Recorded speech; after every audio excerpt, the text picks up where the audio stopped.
വാഹനങ്ങളിൽ അനധികൃത രൂപമാറ്റം നടത്തുന്നവർക്കെതിരെ കർശന നടപടിയെടുക്കണമെന്ന് ഹൈക്കോടതി.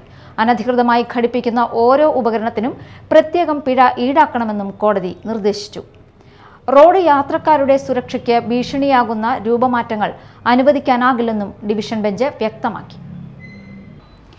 വാഹനങ്ങളിലെ അനധികൃത രൂപമാറ്റത്തിനെതിരെ മോട്ടോർ വാഹന എൻഫോഴ്സ്മെന്റ് വിഭാഗവും പോലീസും ശക്തമായ നടപടി സ്വീകരിക്കണമെന്ന് ഹൈക്കോടതി. അടൂരിൽ പ്രളയ രക്ഷാപ്രവർത്തനത്തിന് പോയ ജീപ്പിൽ വിവിധ തരത്തിലുള്ള രൂപമാറ്റങ്ങൾ നടത്തിയിട്ടും 5000 രൂപ മാത്രം പിഴ ചുമത്തിയതിൽ കോടതി അതൃപ്തി രേഖപ്പെടുത്തി. വാഹനത്തിൽ 6 അധിക ലൈറ്റുകളാണ് ഘടിപ്പിച്ചിരുന്നത്. ഓരോ രൂപമാറ്റത്തിനും 5000 രൂപ വീതം പിഴ ഈടാക്കേണ്ടതായിരുന്നുവെന്നും കോടതി വ്യക്തമാക്കി.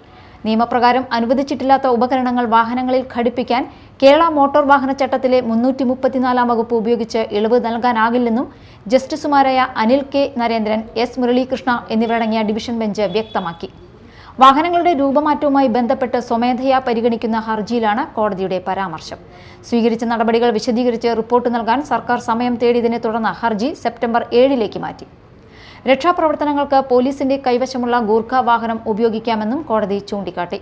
രക്ഷാപ്രവർത്തനത്തിനായി രൂപമാറ്റം വരുത്തിയ വാഹനങ്ങൾ ഉപയോഗിച്ചതിനെ ചൂണ്ടിക്കാട്ടി വ്ളോഗർമാർ നടത്തിയ തെറ്റായ പ്രചരണത്തെയും കോടതി വിമർശിച്ചു.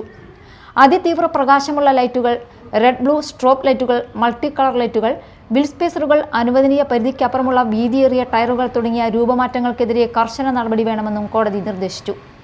കാൽനട യാത്രക്കാരടക്കമുള്ള റോഡ് യാത്രക്കാരുടെ സുരക്ഷയ്ക്ക് ഇത്തരം വാഹനങ്ങൾ ഭീഷണിയാണെന്നും കോടതി വ്യക്തമാക്കി. കേന്ദ്ര മോട്ടോർ വാഹന ചട്ടങ്ങളും സുരക്ഷാ മാനദണ്ഡങ്ങളും അനുവദിക്കുന്ന ലൈറ്റിംഗ്, ലൈറ്റ് സിഗ്നലിംഗ് ഉപകരണങ്ങളും റെട്രോ റിഫ്ലക്ടറുകളും മാത്രമേ വാഹനങ്ങളിൽ ഘടിപ്പിക്കാവൂ എന്നും ഹൈക്കോടതി വ്യക്തമാക്കി. Media time, Kochi.